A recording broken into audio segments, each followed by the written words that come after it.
একদিন কেটে গেল, 2 দিন, 3 দিন, 4 দিন, 5 দিন কেটে গেছে। রাতের বেলায় আর কিন্তু ঘুম আসছে না। রাত 12টার সময় খালি বউকে মিস কল মারছে, ফিচিক ফিচিক করে। বউ, মিস কল মারছো কেন? ওইরকম করে রাগ করছো কেন? মাল একদম ঠান্ডা। 5 দিনে মিজাজ দেখাচ্ছিলি যে কেন? বিবি আল্লাহ এত বড় নিয়ামত দিয়েছে। যাদের বউ থাকতে বউ মারা গেছে তাদেরকে জিজ্ঞেস করো আল্লাহর কত বড় নিয়ামত।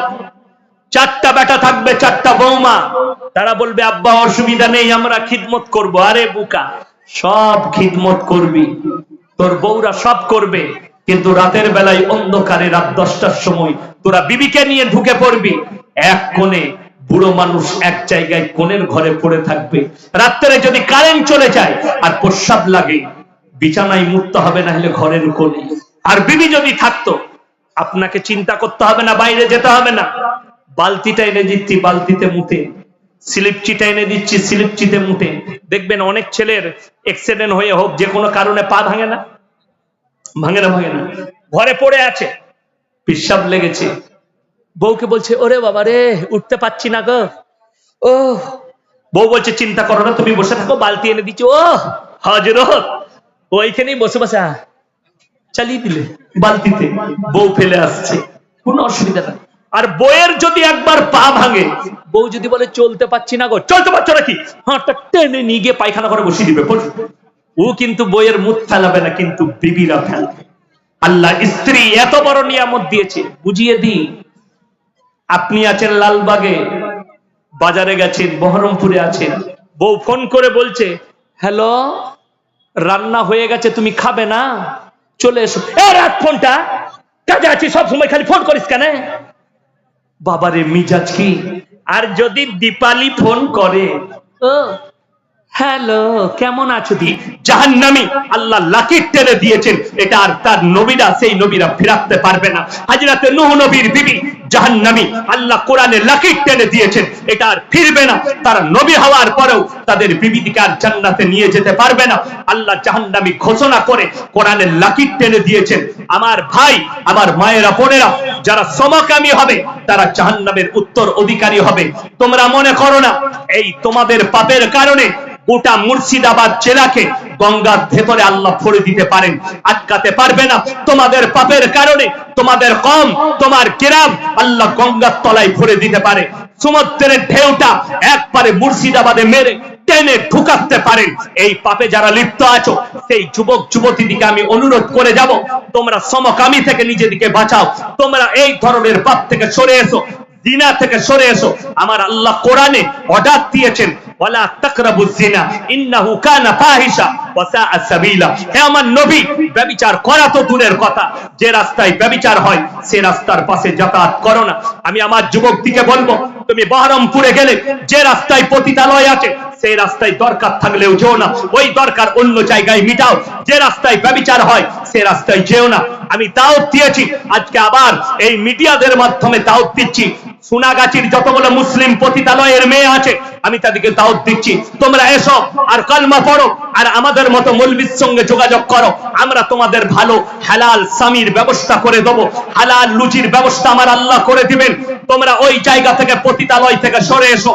যারা বর্তমান আর বহরমপুর আর আমাদের পশ্চিম বাংলার নয়, ভারতবর্ষের যতগুলো পতিতালয় আছে, সোনাগাছি থেকে আসানসোলের নিয়ামতপুর, নিয়ামতপুর থেকে বর্তমানের মহাজনটলি, ওখান থেকে বহরমপুরের যতগুলো নিষিদ্ধ পল্লীর মেয়ে আছে, যারা মুসলিম মা আছেন, মুসলিম বোন আছেন, আমি তাদেরকে অনুরোধ করব, এই পাপ থেকে নিজেদেরকে বার করে নিয়ে এসো।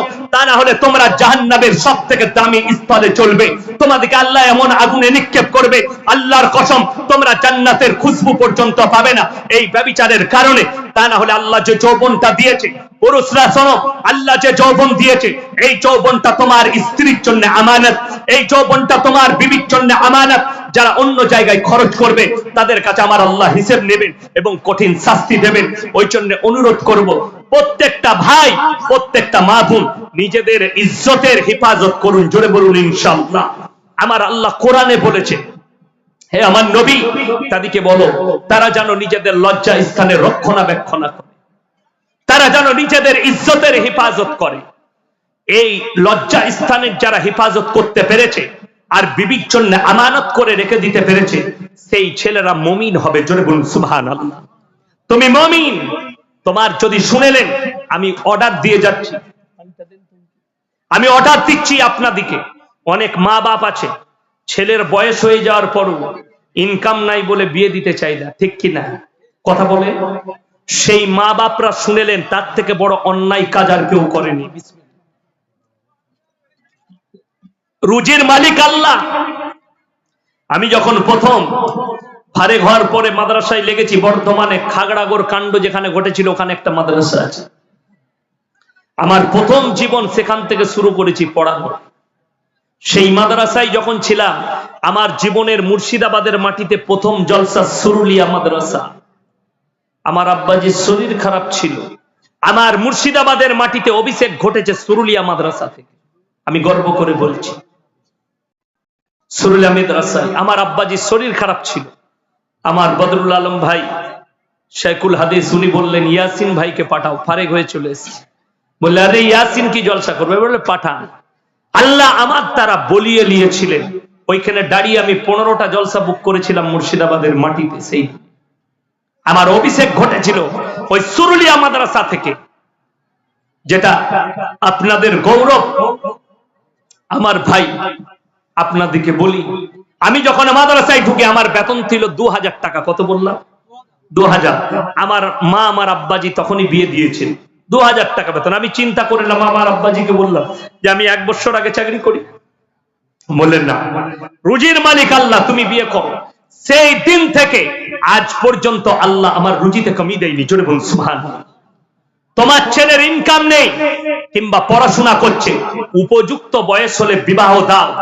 বিবাহ হচ্ছে অর্ধেকটা ঈমান। সে চোখের জিনা থেকে বেঁচে যাবে, অন্তরের জিনা থেকে বেঁচে যাবে, নফসের জিনা থেকে বাঁচবে, হাতের জিনা থেকে বাঁচবে, শারীরিক ব্যভিচার থেকে বেঁচে যাবে। বহু মানুষ ছেলের ইনকাম নাই বলে বিয়ে দিতে চাই না, আর তারা খারাপ কাজ করে ফেলে। পয়সা নাই বলে মেয়ের বিয়ে দিতে চাই না। আমার মেয়ে স্কুলে পড়ছে, এখন পড়ালেখাটা করে লে তারপরে বিয়ে দেবো। আরে হারাম কর, তোর মেয়ে জিনায় লিপ্ত হয়ে যাবে বয়স হলে। তোর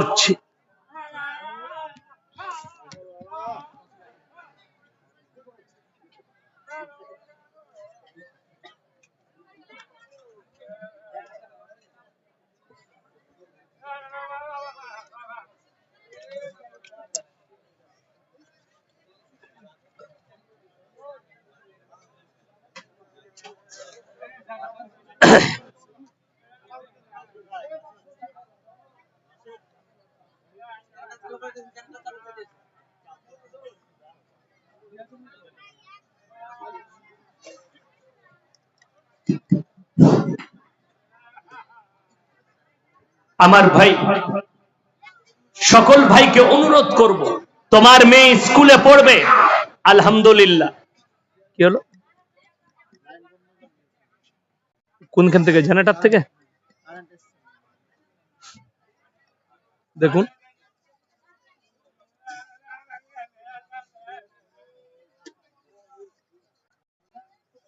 এসছে কারেন্ট। লাইনটা আপনার কেটে দিল কেন?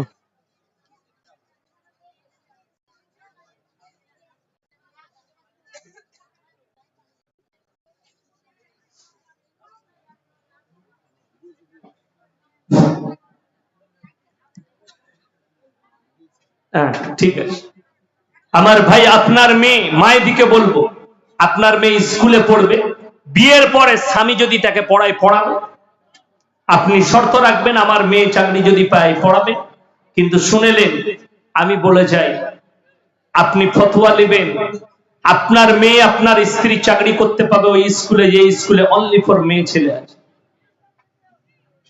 যারা চাকরির লোভে বেটা বিটির বিয়ে দিয়েছ, যারা চাকরির লোভে বিটির বিয়ে দিয়েছিলে, তারা দেখো ইন্দুর মারা বিষ খাও। 1911 জনের চাকরি বাতিল, ভুয়ো শিক্ষক। 618 জনের চাকরি বাতিল হবে, ভুয়ো। যারা জামাই চাকরিজীবী দিয়েছিলে, আরে সেদিনে দেখলাম মোবাইলে বিয়ের দিন ঠিক করেছিল, কি দেখে? মেয়ে চাকরি পেয়েছে, বিয়ে ঠিক হয়ে গেছে। ওরে বাবারে, চাকরিজীবী বউ পাবে। তারপরে শুনেছে চাকরি বাতিল, বিয়েও বাতিল। জোরে বলুন নাউজুবিল্লাহ।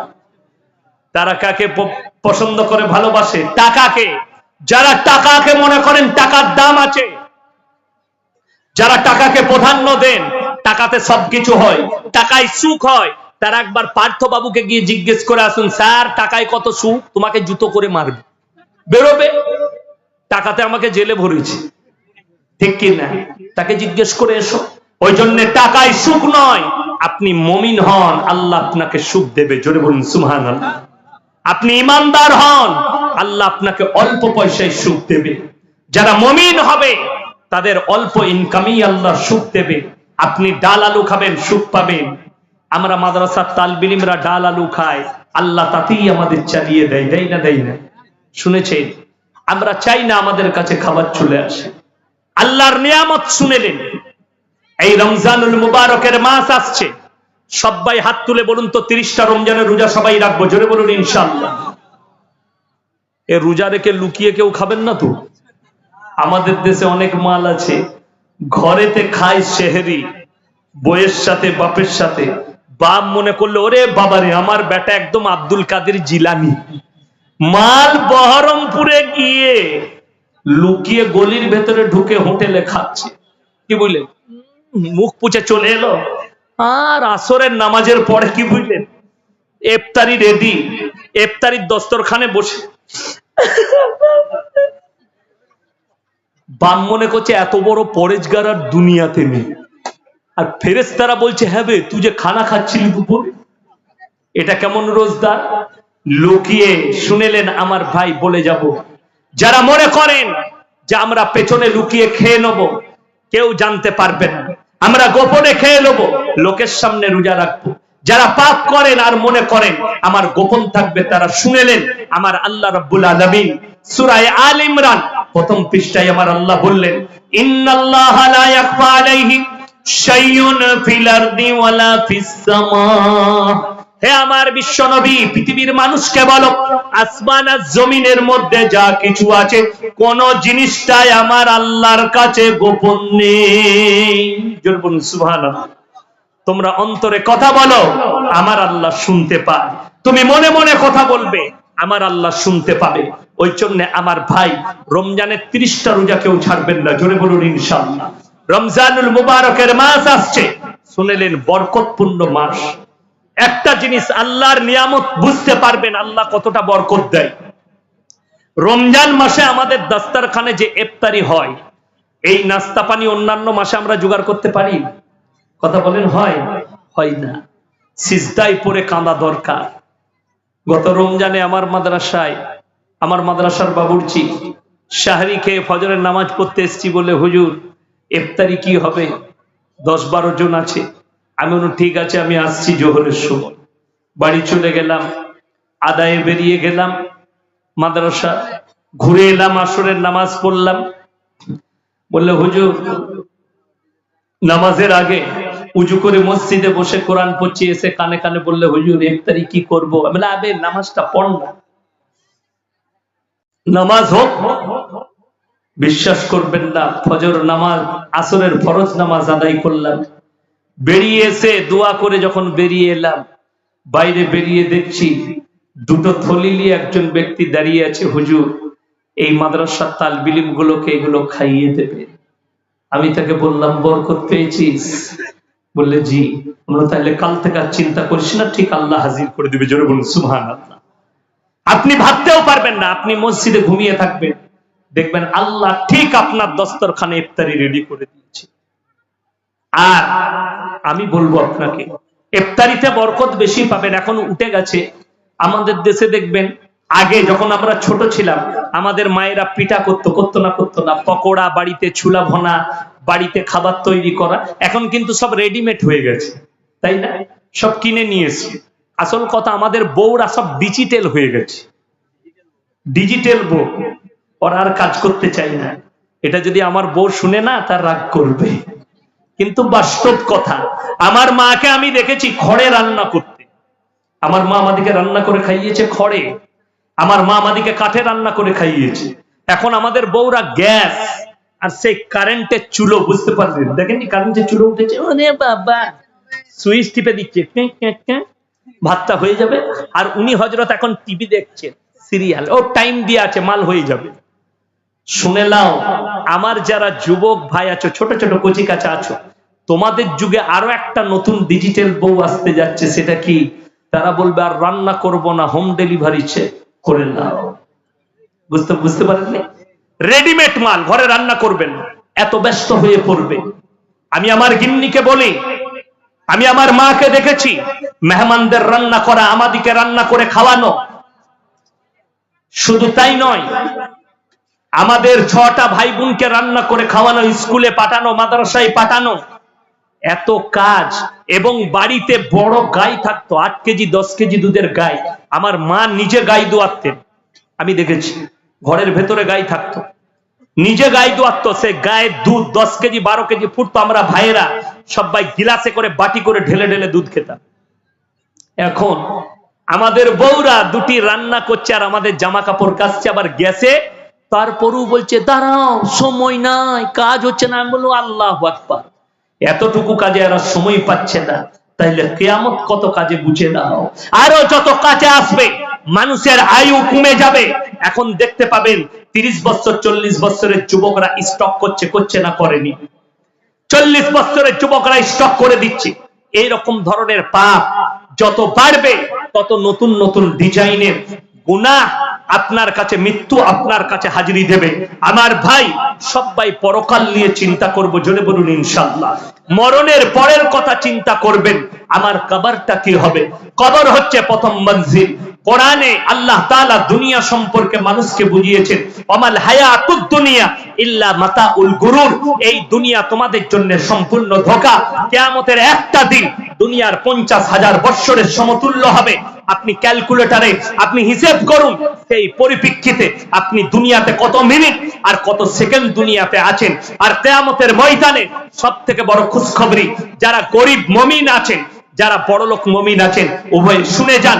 বুখারী শরীফের রওয়ায়েতে আছে, যারা গরিব মানুষ মুমিন ব্যক্তি হবে, তারা বড়লোক মুমিন ব্যক্তির থেকে 500 বছর আগে জান্নাতে প্রবেশ করবে। জোরে বলুন সুবহানাল্লাহ। যারা গরিব আছেন, খেটে খান, আর মুমিন ব্যক্তি, তারা আল্লাহর শুকর আদায় করুন, আল্লাহর কাছে কাঁদুন, আল্লাহ তুমি আমাদেরকে ঈমান দিয়েছো, মুমিন করেছো, হালাল রুজি দিয়েছো। কিয়ামতের দিনে আপনাকে বেশিক্ষণ দাঁড়াতে হবে না। যাদের কাছে মাল আছে, আমি লাস্টে 3টে খালি বলবো, 3টে কথার উপরে আমল করবেন। জোরে বলুন ইনশাআল্লাহ। কয়টা বললাম? 3টে। ওয়া আতিদাল কুরবা হাক্কাহু ওয়াল মিসকিন ওয়াবনাস সাবিলি ওয়ালা তুবাদদির তাবদীরা। হে আমার বিশ্ব নবী, বলো, যাদেরকে আমি মাল দিয়েছি, সব থেকে প্রথমে ওয়া আতিদাল কুরবা, তোমরা কাছের গরিবের খেয়াল রাখবে। ওয়াল ইয়াতামা ওয়াল মাসাকিন, তারপরে দেখবে এতিম আর মিসকিনরা কোথায় আছে, তাদের তোমরা খেয়াল রাখবে, তাদেরকে দান দেবে। ওয়াবনাস সাবিলি ওয়ালা তুবাদদির তাবদীরা, তারপরে দেখবে তোমার কাছে মুসাফির কারা এসেছে। রমজান মাসে মাদ্রাসাওয়ালারা আসে না, কথা বলে। কেউ খারাপ ব্যবহার করবেন না, জোরে বলুন ইনশাআল্লাহ। সব সময় ভালো ব্যবহার করবেন। এতিম মিসকিন যারা আছে, তাদের সঙ্গে ভালো ব্যবহার করবেন, কাছের গরিবের খেয়াল রাখবেন। আল্লাহ মাল কারে কখন? মুসলমানদের শোনো, ইন্নাল মুবাদদিরিনা কানু ইখওয়ানাশ শায়াতিন ওয়া কানাশ শাইতানু লিরাব্বিহি কাফুরা। আর যারা অপব্যয় করে, তারা হচ্ছে শয়তানের ভাই। শয়তান জান্নাতি না জাহান্নামী? জাহান্নামী। তার ভাই যারা হবে, তারা জান্নাতে যাবে না। শোনো, অপব্যয় কাকে বলে? হালাল মালকে হারাম জায়গায় ইস্তেমাল করা। আপনি আপনার টাকাকে, মদ যারা খাবে, মদেতে টাকা উড়ুবে, মেয়েতে টাকা উড়ুবে, গাঁজাতে টাকা উড়ুবে, হেরোইন আফিনে টাকা উড়ুবে, গান বাজনায়। অপব্যয় যারা করবে, হারাম কাজে যারা নিজেদের পয়সাকে ব্যয় করবে, আমার ভাইরা, আল্লাহ তাদের মালকে কেড়ে নিবেন এবং দুনিয়া আখিরাতে দুটো জায়গাতেই শাস্তি দেবেন। আমার আল্লাহ রাব্বুল আলামিন যে মালটা দিয়েছে, আল্লাহর কসম, তোমাদের কাছে পাই টু পাই হিসেব নেবেন। যারা মনে মনে ভাবছেন যে আমরা হালাল খেয়ে হোক, হারাম খেয়ে হোক, লোকের মেরে নিয়ে হোক, আমার সন্তানকে বড় লোক করতে হবে, আমার সন্তানকে বড় লোক করব, তারা কান খুলে শুনে নেন। আমার আল্লাহ রাব্বুল আলামিন সূরা লুকমানের শেষ রুকু আমার আল্লাহ রাব্বুল আলামিন বললেন, হে আমার বিশ্ব নবী বলো, ইয়া আইয়ুহান নাসুত্তাকু রাব্বাকুম ওয়াখশাউ ইয়াওমান লা ইয়াজজি ওয়ালিদুন আন ওয়ালাদি ওয়ালা মাউলুদুন হুয়া জাযিন আন ওয়ালিদিহি শাইয়্যা। হে আমার বিশ্ব নবী, পৃথিবীর মানুষকে বলো, কিয়ামতের দিনকে তারা জানো ভয় করে। সেই দিনকে ভয় করো যেদিনে বাপ বেটার কোনো উপকারে আসবে না, বেটা বাপের কোনো উপকারে আসবে না, কেউ কারুর জন্য এতটুকু উপকার করতে পাবে না। জোরে বলুন সুবহানাল্লাহ। আমরা সবাই হালাল খাবো, জোরে বলুন ইনশাআল্লাহ। আল্লাহ তাআলা আমাদের সকলকে হালাল পথে পরিচালিত করুক। আল্লাহ আমাদের সকলকে ঈমানের উপরে টিকিয়ে রাখুক। আমার যুবক ভাইদিকে বলে যাব, পাপ কাজ থেকে দূরে থাকো। তোমরা স্কুলে যাও, কলেজে যাও, আপনার ছেলে ডাক্তার হোক, মাস্টার হোক, প্রফেসর হোক, ইঞ্জিনিয়ার হোক, কিন্তু খেয়াল রাখবেন তার মধ্যে যেন দিন থাকে। যার মধ্যে দিন নাই, আমার আল্লাহর কাছে তার কোনো মূল্য নাই। সে যত বড়ই ডাক্তার হোক, যত বড়ই প্রফেসর হোক, যত বড়ই ইঞ্জিনিয়ার হোক, তার কোনো মূল্য নেই আমার আল্লাহর কাছে। আমার ভাই, একটা কথা মাথায় রাখবেন যে যদি আপনার ছেলে, আমি ডাক্তার হতে মানা করিনি, ডাক্তার হবে কিন্তু মুমিন থাকবে, ইমানদার থাকবে। আপনার ছেলে প্রফেসর হবে, ডাক্তার হবে, আপনার ছেলে সব হবে, আপনার মেয়ে ইঞ্জিনিয়ার হবে, কিন্তু জানো পর্দা নসিবা হয়, মুমিনা হয়। আপনার ছেলে কলেজ থেকে এলে খোঁজলেন আপনার ছেলে নামাজ পড়েছে কিনা। আপনার ছেলে যাদের 7 বছরের বাচ্চা আছে, কমপক্ষে জুম্মার দিনে তাদের হাতটা ধরে নিয়ে গিয়ে পেছনের কাতারে দাঁড় করিয়ে দেন, কমপক্ষে সে নামাজটা সেই দিনে আদায় করুক। আমার ভাই, সকলে নিয়ত করেন আজ থেকে আমরা 5 ওয়াক্তের নামাজি হব, জোরে বলুন ইনশাআল্লাহ। আমাদের সন্তানদিকে নামাজের জন্য দাওয়াত দেব। আমার ভাই, আজকে আপনাদের কাছে একটা নতুন বই স্থাপনা করছি। এই বইটার নাম হচ্ছে মাসুম নবীর মাসুম জীবনী। আজকে বড় কষ্ট লাগে, আর একটা বই আছে বিশ্ববরণ্য মনীষীদের জন্ম ও মৃত্যু। আমাদের দেশে কতগুলো বড় বড় উলামায়ে দ্বীন এবং বড় বড় মনীষী গুজরে গেছেন, তাদের জীবনটা কেমন ছিল। এই বইটা আছে, মাত্র 50 টাকা করে দাম। যাদের প্রয়োজন স্টেজের সাইডে নেবেন, যাদের প্রয়োজন স্টেজের সাইডে নেবেন। আর আমার জন্য আপনারা দোয়া করবেন, আমি আপনাদের জন্য দোয়া করব। সকলে দোয়া করবেন তো, জোরে বলুন ইনশাআল্লাহ। আমার ভাই, আপনাদের জন্য দোয়া রইল। এই গ্রামের যে জলসা কমিটি আছে, যারা জলসায় দিয়েছেন, আল্লাহ তাদের সকলের জানে মালে ইজ্জতে বরকত দেখ। এই মসজিদ উপলক্ষে যে জলসা, এই মসজিদের আল্লাহ তাআলা যতগুলো কাজ আছে গায়বী মদদের তারা পূরণ করুক। এই মসজিদকে আল্লাহ দিন দুগুনি রাত চৌগুনি তারাক্কি দান করুক। এই জলসার মেহফিলে যতগুলো ভাই মা বোন আমরা এসেছি, আমাদের পূর্বের জীবনের গুনাহগুলো আল্লাহ সব মাফ করে দেখ, জোরে বলুন আল্লাহুম্মা আমিন। আমাদের সকলকে আল্লাহ তাআলা ক্ষমা করে দেখ। একবার আমার সঙ্গে সবাই ইস্তেগফার করুন, আস্তাগফিরুল্লাহাল্লাযী লা ইলাহা ইল্লা হুল হাইয়ুল কাইয়্যুম ওয়া আতুবু ইলাইহি, আস্তাগফিরুল্লাহাল্লাযী লা ইলাহা ইল্লা হুল হাইয়ুল কাইয়্যুম ওয়া আতুবু ইলাইহি। আসসালামু আলাইকুম ওয়া রাহমাতুল্লাহি ওয়া বারাকাতুহু। সালাম দেওয়া সুন্নত, উত্তর দেওয়া ওয়াজিব। আপনারা সালামের প্রচলনটা বাড়ান। আসসালামু আলাইকুম। আমার পরবর্তী বক্তা আসছেন, আরো মূল্যবান কথা রাখবেন। আল্লাহ